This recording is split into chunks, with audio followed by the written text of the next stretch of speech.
दोस्तों, आज की कहानी है। घर में मरघट सी चुप्पी थी। सब कुछ समाप्त हो चुका था। अभी कुछ पल पहले जो थी, अब वो नहीं थी। कुछ भी तो नहीं हुआ था उसे, बस जरा सा दिल घबराया और कहानी खत्म हो गया। बीना को अरे, अभी तो भली चंगी थी। सबके होठों पर यही वाक्य थे। जाने वाली मेरी प्यारी सखी थी और एक बहुत अच्छी इंसान भी। ना कोई तकलीफ, ना कोई बीमारी। कल शाम ही तो हम बाजार से लंबी चौड़ी खरीदारी करके लौटे थे। बीना के बच्चे मुझे देख दहाड़ी मारकर रोने लगे। बस गले से लगे बच्चों को मैं मात्र थपक ही रही थी। बस कहाँ थे मेरे पास जो उन्होंने खो दिया था, उसकी भरपाई मेरे शब्द भला कैसे कर सकते थे। इंसान कितना खोखला, कितना गरीब है कि जरूरत पड़ने पर शब्द भी हाथ छुड़ा लेते हैं। ऐसा नहीं कि सांत्वना देने वाले के पास सदा ही शब्दों का अभाव होता है, मगर यह भी सच है कि जहाँ रिश्ता ज्यादा गहरा हो, वहाँ शब्द मौन ही रहते हैं, क्योंकि पीड़ा और व्यथा नापी तौली जो नहीं होती। हाय री बीना, तू क्यों चली गई? तेरी जगह मुझे मौत आ जाती। मुझ बुढ़िया की जरूरत नहीं थी। यहाँ मेरे बेटे का घर उजाड़ कर वहाँ चली गई रे। बीना रे, बेचारा न जागे न रहा न पीछे का। इस उम्र में इसे अब कौन लड़की देगा? दोनों बच्चे अभी अभी आई। अपनी दादी का यह विलाप सुनकर स्तंभ रह गए।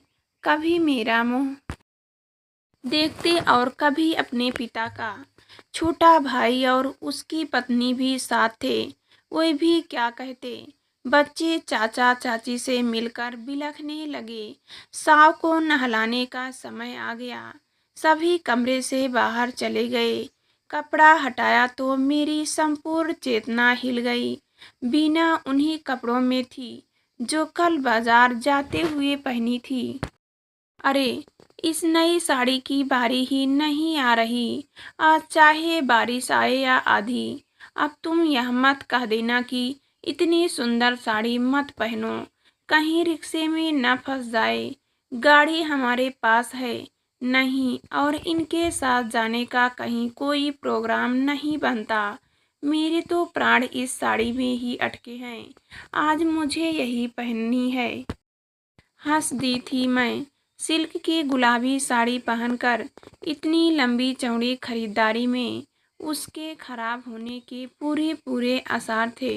भाई, मर्जी है तुम्हारी, नहीं पहनूं तो क्या? अगले पल बीना खुद ही बोली थी, वैसे तो मुझे इसे नहीं पहनना चाहिए। चौड़े बाजार में तो कीचड़ भी बहुत होता है, कहीं कोई दाग लग गया तो कोई सिंथेटिक साड़ी पहन लो ना बाबा। क्यों इतनी सुंदर साड़ी का सत्यानाश करने पर तुली हो? अगले हफ्ते मेरे घर किटी पार्टी है और उसमें तुम मेहमान बनकर आने वाली हो। तब इसे पहन लेना। तब तो तुम्हारी रसोई मुझे संभालनी होगी। घी तेल का दाग लग गया तो किस्सा यहीं की गुलाबी साड़ी ना पहनकर बीना ने वही साड़ी पहन ली थी जो अभी उसके साव पर थी। सच में गुलाबी साड़ी वह नहीं पहन पाई। दाह संस्कार हो गया और धीरे धीरे चौथा और फिर 13वीं में भी हर रोज वहां जाती रही। बीना द्वारा संयोया घर उसके बिना सूना और उदास था। ऐसा लगता जैसे कोई चुपचाप उठकर चला गया हो, और उम्मीद सी लगती कि अभी रसोई से निकलकर बीना चली जाएगी। बच्चों को चाय नाश्ता पूछेगी, पढ़ने को कहेगी, टीवी बंद करने को कहेगी। क्या क्या चिंता रहती थी बीना को। पल भर को भी अपना घर छोड़कर उसे कठिन लगता था। कहती कि मेरे बिना सब अस्त व्यस्त हो जाता है, और अब देखो कितना समय हो गया, वही है वही घर और चल रहा है। उसके बिना भी एक शाम बीना के पति हमारे घर चले आए। परेशान थे। कुछ रुपयों की ज़रूरत आ पड़ी थी उन्हें बीना के मरने पर, और उसके बाद आया गया इतना रहा कि पूरी तनख्वाह और कुछ उनके पास हो गया, सब समाप्त हो चुका था। अभी नई तनख्वाह आने में समय था। मेरे पति ने मेरी तरफ देखा। सहसा मुझे याद आया कि अभी कुछ दिन पहले ही बीना ने मुझे बताया था कि उसके पास 20,000 रुपये जमा हो चुके हैं, जिन्हें वह बैंक में फिक्स डिपॉजिट करना चाहती है। रो पड़ी मैं। बीना को कही हुई बातों को याद कर मुझे किसी के आगे हाथ फैलाना अच्छा नहीं लगता। कम है तो कम खा लो ना। सब्जी के पैसे नहीं है तो नमक से सूखी रोटी खाकर ऊपर से पानी पी लो। कितने लोग हैं जो रात में बिना रोटी खाए ही सो जाते हैं। कम से कम हमारी हालत उनसे तो अच्छी है ना। जमीन से जुड़ी थी बीना। मेरे लिए उसके पति की आंखों की पीड़ा आसानी हो रही थी। घर कैसे चलता है उन्होंने कभी मुड़कर भी नहीं देखा था। क्या सोच रही हो निशा? मेरे पति ने कंधे पर हथेली रख मुझे झकझोर रहा। आंखें छोप ली। मैंने रुपए है आपके घर में भाई साहब।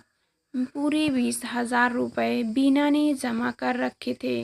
वह कभी किसी से कुछ मांगना नहीं चाहती थी ना। शायद इसीलिए सब पहले से जमा कर रखा था उसने।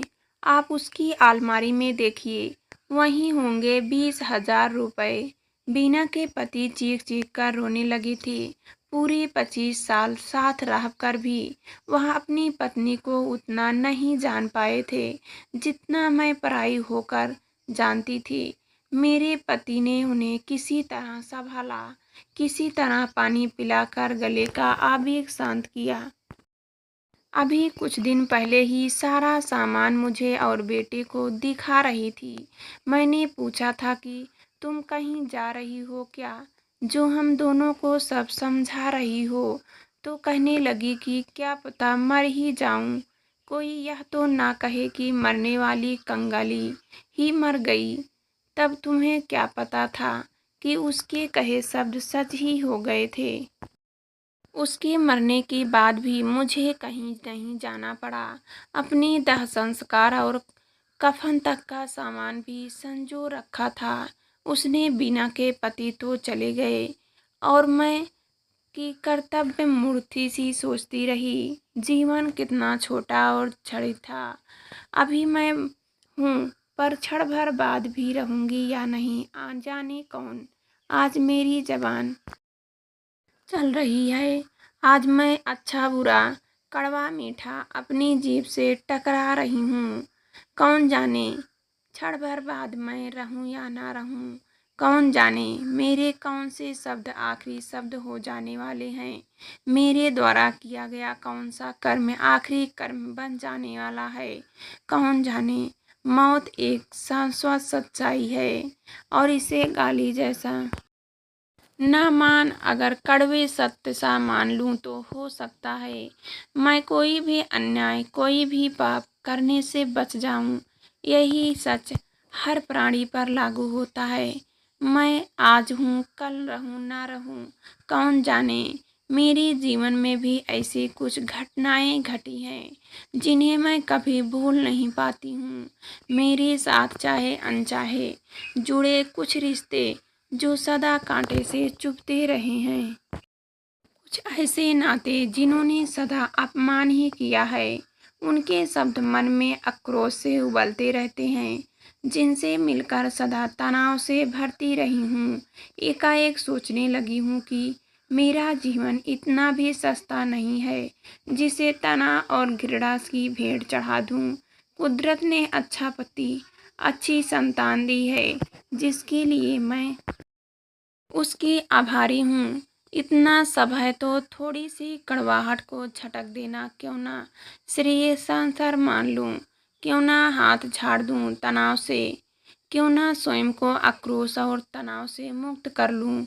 जो मिला है उसी का सुख क्यों ना जमाऊँ। क्यों व्यर्थ पीड़ा में अपने सुख चैन का नाश करूँ। प्रकृति ने इतनी नेमतें प्रदान की है तो क्या ना जरा सी कड़वाहट भी सिर आँखों पर ले लूँ, क्यों ना क्षमा कर दूँ उन्हें जिन्होंने मुझसे कभी प्यार ही नहीं किया और मैंने उन्हें तत्काल क्षमा कर दिया बिना एक भी क्षण गंवाए, क्योंकि जीवन क्षणिक है ना। मैं अभी हूँ, क्षण भर बाद रहूँ या ना रहूँ कौन जाने।